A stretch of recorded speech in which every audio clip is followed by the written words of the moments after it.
What would you do with 168 acres? Well, I thought, I've got to do something with it. I'm going to dig a hole.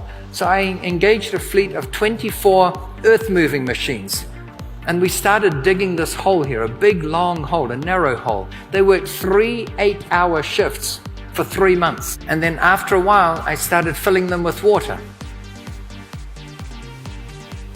And it took 3 months to fill with water. And by the way, the slopes of the walls of this hole had to be accurate to within the last degree. And then it's slowly filling up. And there it's filling up some more. 24 acres underwater. And turned it into a water ski park. Is that cool? And the value of the 24 acres that we lost by putting it underwater was swamped by the value that went up for the remaining 144 acres, whatever it was. It's just a different use of the land. It's just thinking differently.